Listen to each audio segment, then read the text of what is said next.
I'm Steve Wiggins, and this is the Groundworks Ministries podcast. Now, today we're reading from the book of Isaiah, chapter 20. Let's focus on verses 1 through 4. In the year that the commander-in-chief, sent by Sargon, king of Assyria, came to Ashdod and attacked and captured it, during that time the Lord had spoken through Isaiah, son of Amoz, saying, "Go take off your sackcloth and remove the sandals from your feet." And he did so.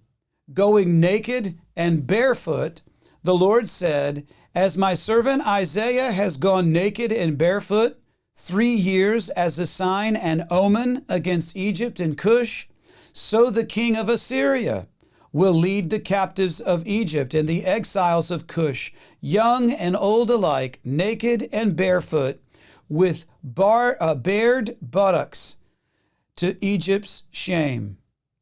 So we're 1/3 of the way through the book of Isaiah.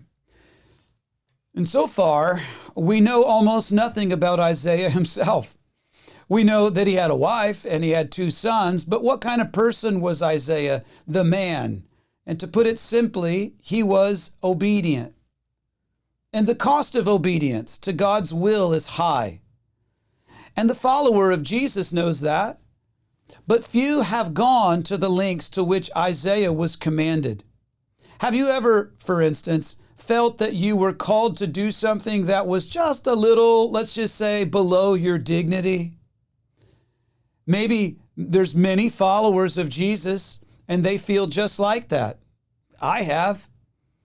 And when the congregation's building needs cleaning or the church lawn needs mowing, well, we insist that God has gifted us with kind of more business insights or theological insights.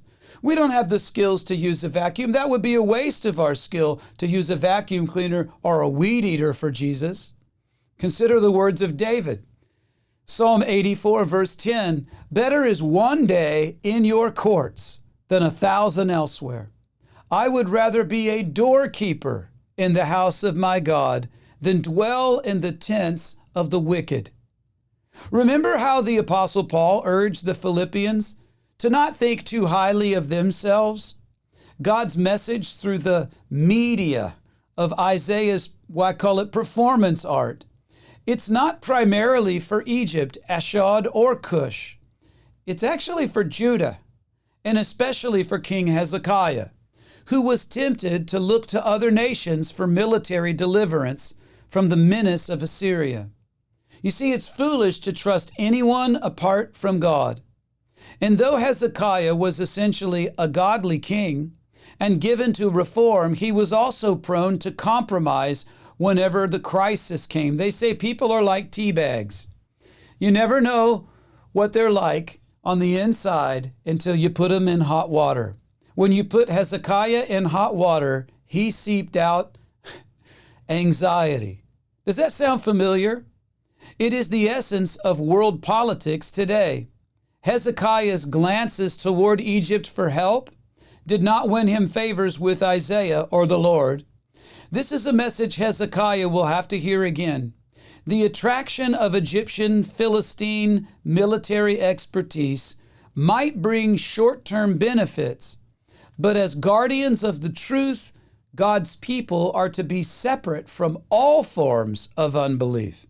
Psalm 20, verses 7 and 8. "Some trust in chariots and some in horses, but we trust in the name of the Lord our God.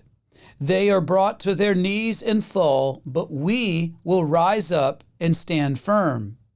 The promise of God's word compels us to endure his calling, standing firm even when he beckons us to humiliating circumstances, knowing that ultimately all things work together for the good for everybody who loves God and is called according to his purpose. I'm Steve Wiggins, and this is the Groundworks Ministries podcast. Now, Groundworks Ministries operates entirely through financial donations from faithful people just like you. And yes, we need your monthly support. Donating is secure and it's easy at our website, groundworksministries.com. You know, another way to help is just tell people about Groundworks Ministries. You can share these podcasts with friends and family and on your social media. And of course, you can always direct folks to our website, groundworksministries.com.